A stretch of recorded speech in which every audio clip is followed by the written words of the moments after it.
The ballroom glowed like a chandeliered altar to power, a place where silk gowns brushed marble floors and every soft chime of a champagne flute carried a price.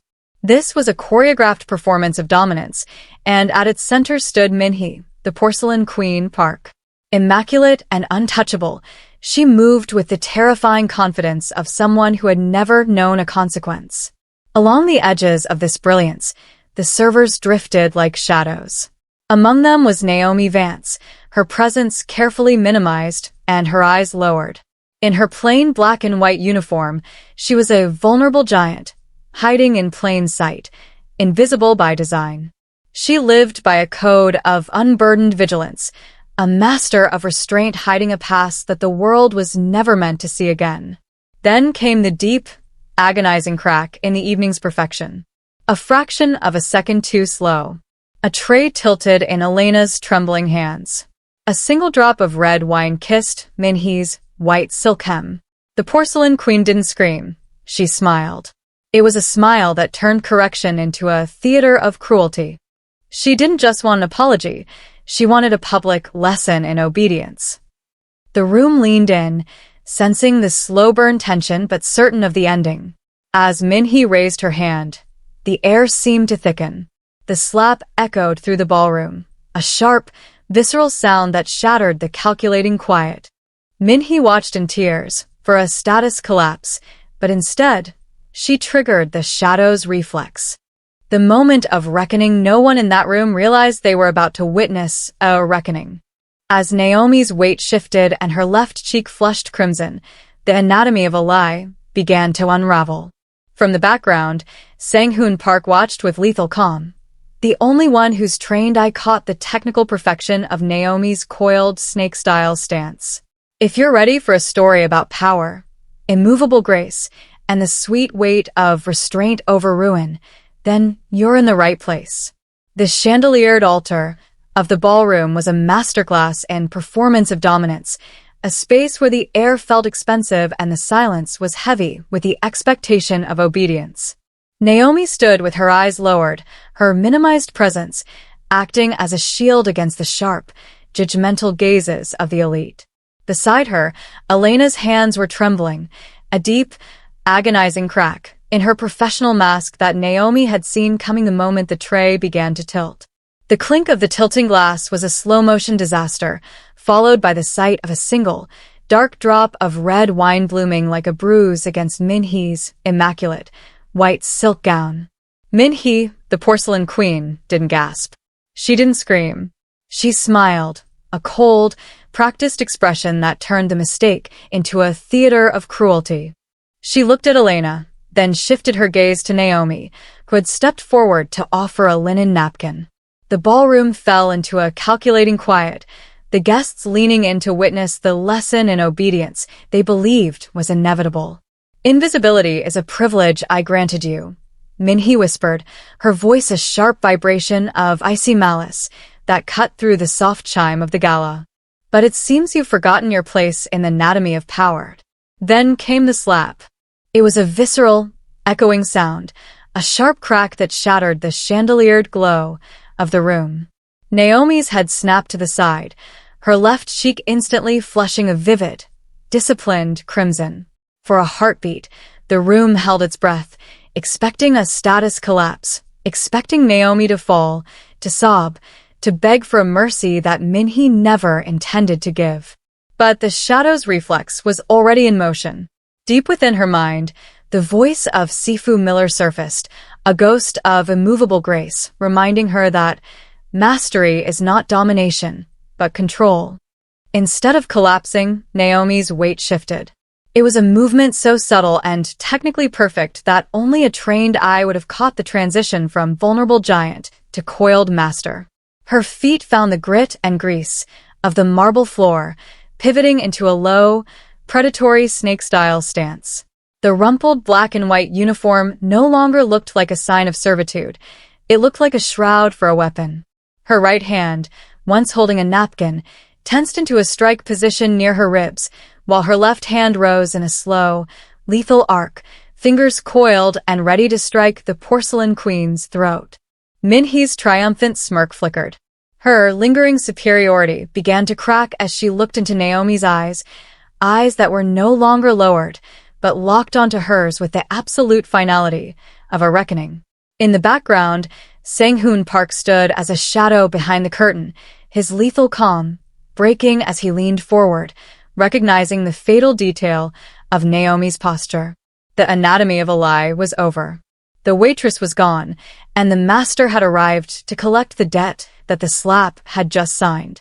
The calculating quiet that followed the slap was not the silence of peace.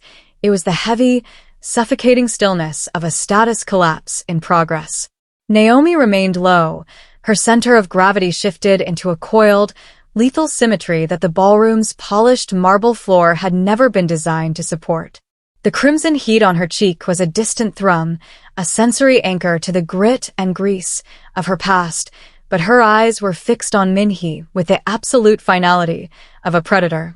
Around them, the chandeliered altar began to fracture. Guests who had been leaning in for a theater of cruelty now recoiled, their champagne flutes trembling as they sensed a deep, agonizing crack in the social order they took for granted.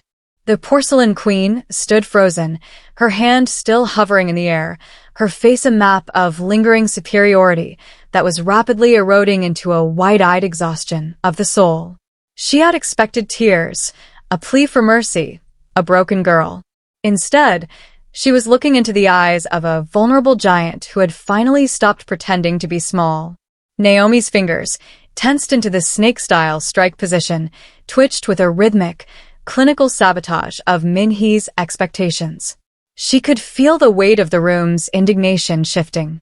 The elite didn't just see a waitress anymore. They saw a master of immovable grace.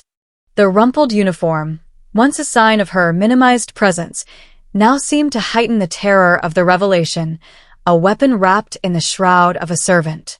"You believe your title makes you untouchable," Naomi whispered, her voice a low, steady vibration that carried further than Min-Hee's scream ever could. "But power is not found in the marbled halls of your husband's estate. It is found in the mastery of control over one's own hands." From the periphery, Sang-Hoon Park moved. He didn't rush with the lethal calm of a protector. He stepped forward with the audit of the heart of a man who recognized a peer. He walked past his wife as if she were a shattered icon that no longer mattered, his gaze locked onto Naomi's coiled form. He saw the technical perfection, the anatomy of a lie that had allowed a master to walk his halls as a ghost, and for the first time, his own lethal calm was replaced by a sharp, hollow grief for the order he had built. "Stand down, Min-Hee," Sang-Hoon stated, his voice an absolute finality that silenced the murmuring crowd. He didn't look at his wife. He looked at Naomi, a sovereign, recognition passing between them. "The debt for the slap has been paid in the revelation. You have invited a reckoning into this house that we are not yet prepared to survive." Naomi slowly exhaled, her body uncoiling with a lethal calm that left the air in the ballroom feeling thin and charged with ozone. She didn't lower her head. She stood tall, her iron-forged posture a final declaration that her invisibility was over. As she turned to help Elena gather the fallen glass, the ballroom remained in a state of status collapse, the guests realizing that the hidden master had not just challenged the queen, she had already won. The transition from the chandeliered altar of the ballroom to the cathedral of icy malice that was Sang-Hoon's private study was a journey through a shattered icon of social order. The air here was different, pressurized, filtered, and smelling of old paper and cold mahogany. Naomi walked with an iron-forged posture, her boots no longer mimicking the soft, sliding gait of a servant, but striking the floor with the rhythmic, calculating quiet of a predator. Beside her, Sang-Hoon Park moved with a lethal calm that seemed to pull the light from the room, leaving his wife, Min-Hee, trailing behind like a porcelain queen whose crown had just been turned to glass. Sang-Hoon didn't sit behind his desk. He stood by the window, looking out at the city skyline with a wide-eyed exhaustion that only a man carrying the weight of an empire could possess. He turned slowly, his chilling pale gray eyes bypassing his wife's indignant sputtering to lock onto Naomi. The crimson mark on her cheek had begun to purple, a deep, agonizing crack in her shadow persona, but her gaze remained fixed on his with absolute finality. "Leave us, Min-Hee," Sang-Hoon stated, his voice an absolute finality that brooked no argument. "She tried to strike me, Sang-Hoon. She's a common. She is a master of the snake and crane," he interrupted, his voice dropping to a low, terrifying vibration. "She didn't try to strike you. If she had, you wouldn't be breathing to complain about it. Your theater of cruelty almost cost this house its future. Now go." The door clicked shut, leaving the room in a calculating quiet so absolute that Naomi could hear the ghost of Sifu Miller's voice whispering about restraint over ruin. Sang-Hoon stepped into the light, his lethal calm intensifying as he performed his own audit of her. He didn't look at her rumpled uniform. He looked at her hands, the fatal detail of her callous knuckles and the way her thumbs tucked perfectly into her palms. "I've spent 20 years surrounded by killers," Sang-Hoon murmured, his trained eye scanning her stance. "I know the difference between a brawler and a legacy. You carry the immovable grace of the temple, Naomi Vance. Why is a woman of your caliber drifting like a shadow in my wife's ballroom? What anatomy of a lie are you hiding?" "I wanted peace," Naomi replied, her voice steady, refusing to yield to the status collapse he expected. "I wanted to be invisible by design, so I wouldn't have to be a weapon anymore. Your wife's lesson in obedience was the one thing that could make me break that silence." Sang-Hoon leaned against the mahogany desk, his posture a mix of icy malice and genuine curiosity. "Invisibility is a luxury for the weak, Naomi. For someone with your ruthless precision, it is a clinical sabotage of your own nature. You saved my wife from her own arrogance tonight, even if she's too blind to see it. That creates a debt. And in the Korean mafia, debt is the only thing more dangerous than a bullet." He reached into a drawer and pulled out a small, weighted silk pouch, not money, but a set of traditional iron training rings. He placed them on the desk between them, a sovereign gesture of recognition. "My underbosses are auditing my strength. They see my wife's theater of cruelty as a sign of my distraction. I don't need a waitress, Naomi. I need a shadow behind the curtain who understands that power recognizes power." Naomi looked at the rings, then back at the Iron King of the city. The anatomy of power was shifting. She had spent years running from her strength, but as she looked at Sang-Hoon, she realized that her invisibility had become its own kind of hospital noose. To protect Elena, to protect her sense of self, she would have to step out of the shadows and into the reckoning she had tried so hard to avoid. The heavy silence of the study wall. He picked up one of the iron rings and held it out to her. The weight of it was a fatal detail, a physical manifestation of the choice she had to make. Naomi looked at the ring, then back at the man who ruled the city's darkness, as a physical weight, pressing against the cathedral of icy malice Sang-Hoon had built around himself. Naomi stood before the iron training rings, her reflection caught in the dark, polished mahogany of the desk. The purple bruise on her cheek felt like a deep, agonizing crack in the life she had tried to build, a visceral reminder of the status collapse she had suffered the moment Min-Hee's hand met her skin. She didn't look at the rings. She looked through them, seeing the dusty, sun-drenched floors of a dojo 1,000 miles and a lifetime away. "Sifu Miller didn't teach us how to fight," Naomi whispered, her voice a low, steady vibration that seemed to anchor the room's slow-burn tension. "He taught us how to carry the weight of what we could do. He called it the legacy of grace. He told me that once you become a weapon, you lose the right to be impulsive. You lose the right to be angry." Sang-Hoon watched her with a lethal calm, his eyes tracing the way her shoulders held an immovable grace, even in a servant's rumpled uniform. He sensed the hollow grief beneath her words, the sorrow of someone who had mastered the art of destruction only to find it left her soul empty. He saw the world as a series of anatomies of power, she continued, her gaze finally meeting the billionaire bosses. He watched his own neighborhood dismantled by people who used violence as a theater of cruelty. He lost everything to a clinical sabotage of the community he loved. He taught me that the greatest victory isn't domination, it's the mastery of control that keeps you from becoming the very monster you're fighting. She reached out, her fingers hovering just an inch above the iron rings. I spent years in the grit and grease of those training halls, learning to strike with absolute finality so that I would never have to. But tonight, when your wife smiled at my humiliation, I felt the old, primal desperation rising. I felt the urge to turn her theater of cruelty into a reckoning she wouldn't survive. And that terrified me more than her slap ever could. Sang-Hoon stepped closer, his icy malice softening into a rare, sovereign curiosity. He recognized the anatomy of a lie she had been living. She wasn't hiding from him, or his wife, or the mafia. She was hiding from the ruthless precision of her own nature. She was choosing restraint over ruin every single day she spent as an invisible shadow. You think your silence is a shield, Naomi, Sang-Hoon stated, his voice an absolute finality that cut through her memories. But in a world of shades of gray, silence is just an invitation for the loud to be cruel.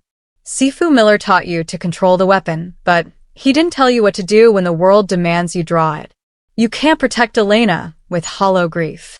You can only protect her with the strength you're so afraid to use. The anatomy of power was shifting again. The invisible savior was being asked to stop running from her legacy and start defining it. To survive the clinical sabotage of Min-Hee and the rising shadows of the East Wing, she would have to accept that her mastery of control was the only thing that could keep her soul from the ruin she feared. The calculating quiet of the estate was a fragile illusion, a thin veil over the icy malice that now radiated from the West Wing. Min-Hee, the Porcelain Queen, did not retreat into shame after the ballroom incident. Instead, she retreated into the anatomy of a lie. To her, Naomi wasn't a master to be respected, but a shattered icon of her own authority that needed to be ground into the dust. This status collapse Min-Hee had suffered in front of the guests had left a deep, agonizing crack in her psyche, and she began to orchestrate a clinical sabotage designed to ensure that Naomi Vance didn't just lose her job, but her freedom. The attack began not with a slap, but with a paper gamble. Naomi was summoned to the staff locker rooms, where a grim-faced security detail already waited. The air was thick with the scent of ozone and primal desperation. In Naomi's locker, tucked beneath her spare apron, sat a velvet-lined box containing a rare, blue diamond brooch, a piece of the Park family's sovereign heritage. Theft of a primary asset, the head of security stated, his voice a lethal calm that masked the orchestrated nature of the setup. Min-Hee Park reported it missing 10 minutes after you left the study. Along with this, he held up a burner phone, its screen glowing with forged signals to a rival syndicate. Naomi stood still, her immovable grace acting as a shield against the theater of cruelty unfolding around her. She could feel the hospital noose of a prison sentence tightening. Min-Hee appeared in the doorway, her immaculate, white silk replaced by a sharp, structured morning black suit. She didn't look like a victim, she looked like a judge. Invisibility was your only protection, Naomi, Min-Hee whispered, her eyes flashing with icy malice. But since you chose to show your teeth, I'll ensure the world sees you as a common thief and a traitor. The police are already at the gates. This is the lesson in obedience you should have learned in the ballroom. The slow-burn tension in the room reached a breaking point. Naomi felt the urge to strike, to use the ruthless precision of the snake style to dismantle the three men between her and the exit. Sifu Miller's voice echoed in her mind, a ghost of restraint over ruin, reminding her that the anatomy of power was often built on the perception of guilt. If she fought now, she would confirm Min-Hee's lie. You think a diamond defines my worth, Naomi said, her voice a low vibration that seemed to rattle the metal lockers. But you're auditing the wrong ledger. This isn't a theft. It's a clinical sabotage of your own husband's trust. Suddenly, the calculating quiet was shattered by the sound of heavy footfalls. Sang-Hoon Park stepped into the room, his chilling pale gray eyes scanning the fatal detail of the planted evidence. He didn't look at the brooch or the phone. He looked at the security chief's trembling hands. An inside job is usually more subtle than this, Min-Hee, Sang-Hoon murmured, his voice an absolute finality that made the guards take a step back. He walked to the locker and picked up the burner phone, snapping it in half with a mechanical indifference. You forgot that I audit the security feeds myself. I saw your maid place these items here 5 minutes ago. The porcelain crack in Min-Hee's face widened. Her lingering superiority vanished, replaced by a wide-eyed exhaustion as the reckoning she had built for Naomi turned back toward her. Sang-Hoon turned to Naomi, his gaze an absolute finality. They're waiting for you in the East Wing, Naomi. Elena is safe. But the shadow behind the curtain is no longer just my wife. This clinical sabotage was a signal to my enemies that this house is divided. Naomi didn't wait for an apology. She walked past the Porcelain Queen, without a glance, her iron-forged posture a testament to her survival. She had escaped the hospital noose for now, but as she looked back at Sang-Hoon, she knew the anatomy of a lie was about to become a war, and her invisibility was officially dead. The East Wing was a labyrinth of calculating quiet, where the hum of the climate control felt like a low-frequency warning.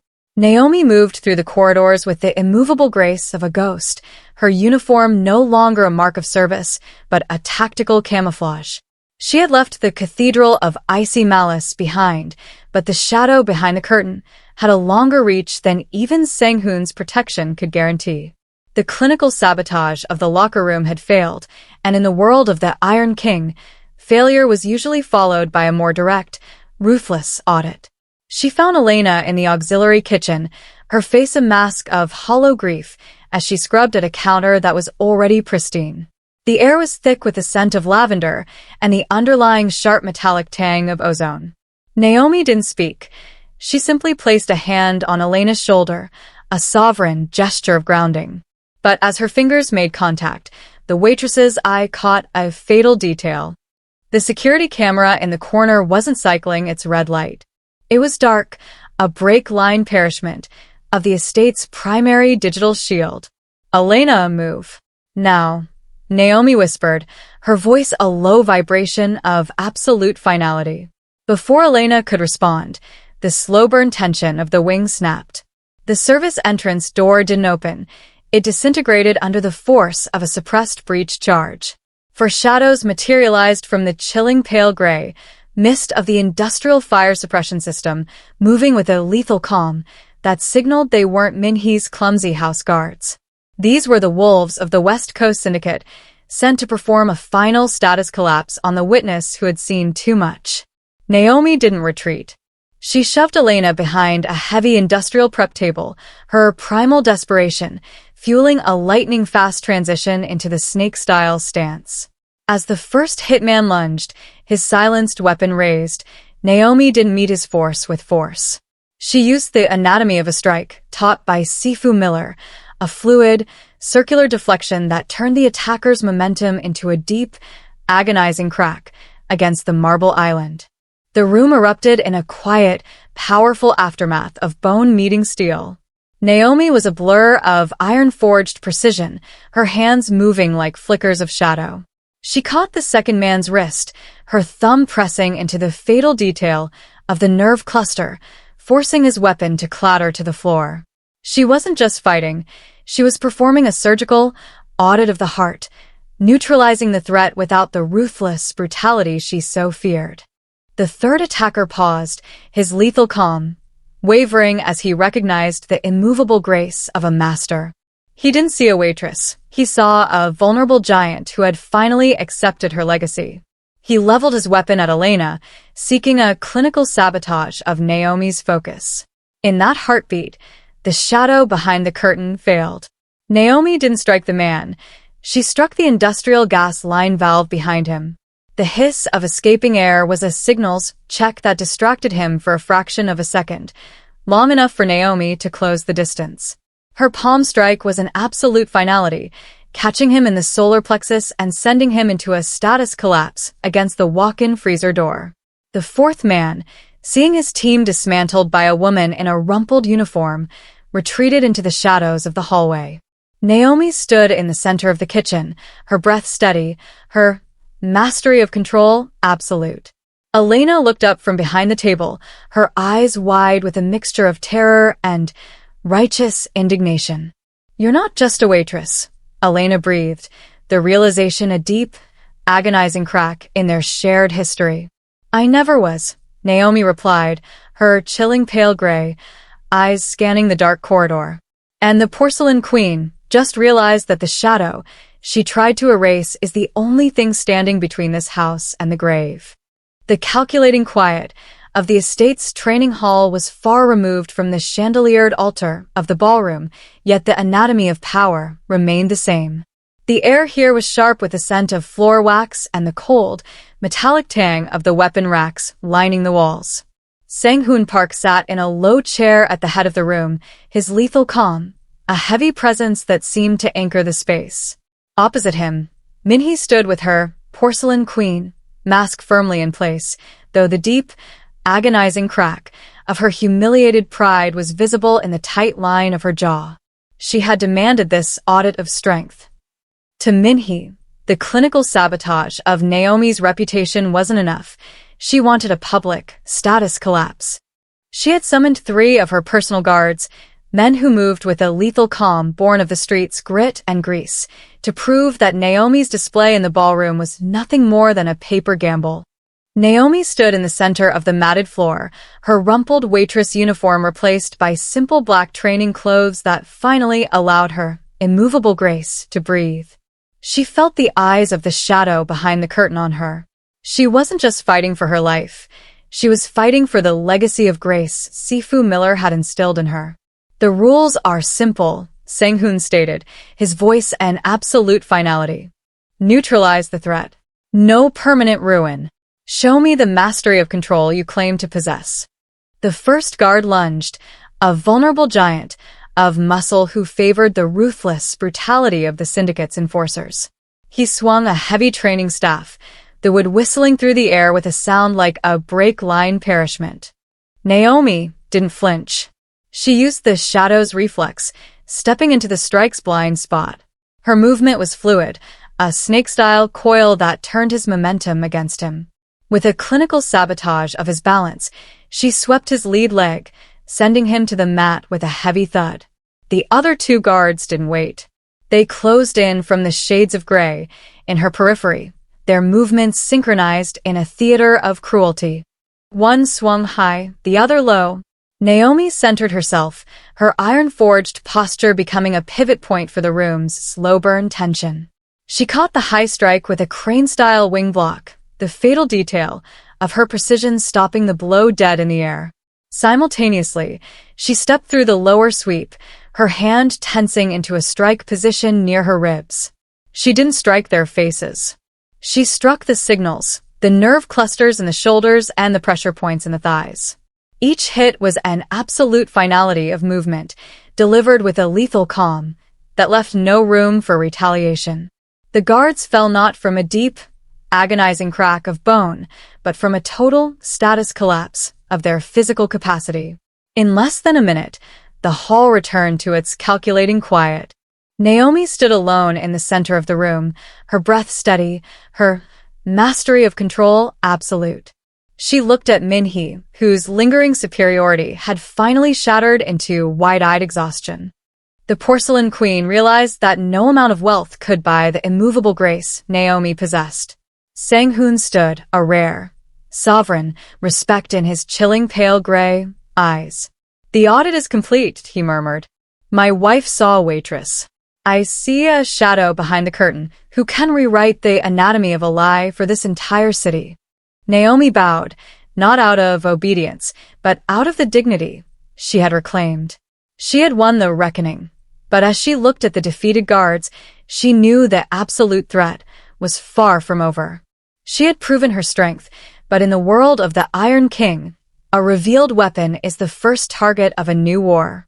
The calculating quiet of the estate's private courtyard was a stark contrast to the violence that had preceded it. The night air was thick with the scent of wet pine and the sharp, metallic tang of ozone lingering from the syndicate's failed breach. Naomi stood at the center of the stone circle, her iron-forged posture unyielding despite the wide-eyed exhaustion that threatened to pull at her limbs. Before her, the shadow behind the curtain had finally stepped into the light. It wasn't just the syndicate's hired wolves anymore, it was the lead hitman, a man whose lethal calm matched her own, his suppressed weapon discarded in favor of a jagged combat blade. Behind him, Min-Hee watched from the safety of the reinforced glass doors, her Porcelain Queen, mask shattered. Her theater of cruelty had summoned a storm she could no longer direct. Beside her, Sang-Hoon Park remained a silhouette of absolute finality, his chilling pale gray, eyes fixed on Naomi, auditing the soul of the woman he had tried to claim as a weapon. The hitman lunged, his movement a ruthless blur of grit and grease. He didn't fight with the immovable grace of the temple, he fought with the primal desperation of the street. Naomi didn't retreat. She used the shadow's reflex, her body coiling and uncoiling like a serpent. She felt the wind of the blade pass her throat, a fatal detail that would have ended a lesser fighter. Deep within her, the voice of Sifu Miller surfaced, a steady anchor against the rising tide of indignation. Mastery is not domination but control. The urge to strike, to turn his clinical sabotage into a deep, agonizing crack of bone and ruin was a heavy, sweet temptation. She could end this with a single absolute finality strike to the temple. She could justify it as survival. Instead, Naomi chose restraint over ruin. As the hitman pivoted for a final, desperate strike, Naomi didn't meet his blade. She met his center. With a lethal calm that seemed to slow the very air, she stepped into his guard, her hands moving in a synchronized snake-style deflection. She didn't break his arm. She neutralized his balance. With a surgical audit of the heart, she applied pressure to the nerve cluster in his shoulder, forcing the blade to clatter against the stone. He fell to his knees, a status collapse that was total and humiliating. Naomi stood over him, her palm hovered an inch from his forehead, a strike position that promised a reckoning she refused to deliver. The silence that followed was a quiet, powerful aftermath. "Make your last prayer," Naomi whispered, her voice a low vibration that carried the weight of her mastery of control. The hitman looked up, expecting the ruthless end he had dealt to so many others. But Naomi's eyes held no icy malice. They held only the dignity of a woman who had reclaimed her sense of self. She stepped back, her hands returning to her sides in a gesture of immovable grace. "I am no one's weapon," she stated, her gaze shifting from the fallen man to Sang-Hoon and finally to the trembling Min-Hee. "The anatomy of a lie ends here. You wanted a monster to protect your empire, but all you found was a master who refuses to be one." Sang-Hoon stepped into the courtyard, the lethal calm of his empire momentarily unsettled by the sovereign display of mercy. He looked at the spared assassin, then at Naomi.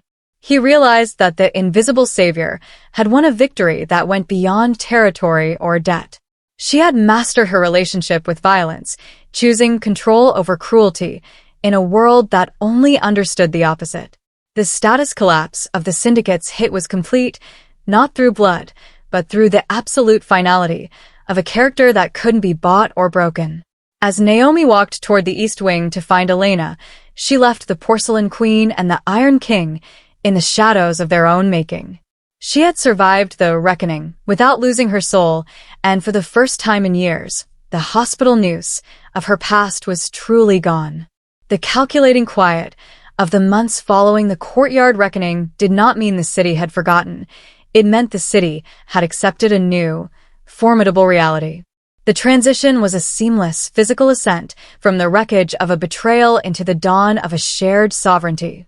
The status collapse of the old guard, those who mistook a uniform for an identity, had cleared the way for a legacy forged in iron, one that didn't just rule from the high rises, but understood the grit and grease of the foundations.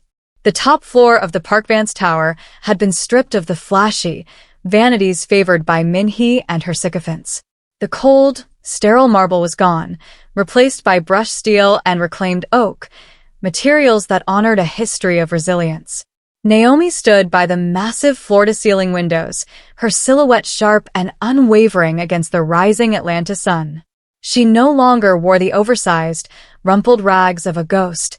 She moved with a measured, immovable grace, in a suit of midnight black silk that flowed like liquid iron. Behind her, the office was broken only by the soft rustle of a dossier. Sang-Hoon Park sat at the conference table, his chilling pale gray eyes scanning a list of the city's remaining predators. He was no longer just the Iron King, exhausted by the anatomy of a lie within his own empire. He was the architect of a new order, the Iron Shield, that protected the borders of their combined influence. His lethal calm was now tempered by a sovereign alliance with the woman who had seen the reflection in the puddle. The last of the syndicate's offshore shells has been liquidated, Sang-Hoon said, his voice a low vibration of absolute finality. The hospital noose has been completely dismantled. Elena's security is permanent, and the community centers are fully funded. No more invisibility, Naomi. Only the best protection. Naomi turned, a faint, genuine smile softening her expression. The primal desperation that had once anchored her to the mud was now a distant memory, a foundation upon which she had built something far more resilient than a cartel. She walked over to the table and sat across from him, not as a ward or a witness, but as a peer. She had traded her vigilance for mastery, realizing that power recognizes power even when it doesn't understand it. "And the city sweeps?" she asked, her waitress's eye for detail already moving to the next objective. "They've learned that the streets have eyes they cannot bribe," Sang-Hoon replied, a rare predatory smile, appearing, one reserved only for their shared victories. He reached across the table, his hand resting near hers. It wasn't a gesture of possession, but one of the sovereign alliance. The anatomy of a lie that had brought them together had been replaced by a truth that the city was only beginning to understand. The Iron King and the Invisible Savior were no longer separate variables. They were the equation. As the city hummed to life beneath her, the Iron Coronation was complete. Naomi Vance had reclaimed her soul, choosing restraint over ruin and control over cruelty. She was a ghost no more. She was the pillar that held up the sky, a master of her relationship with violence, and finally, a woman whose breath was truly unburdened.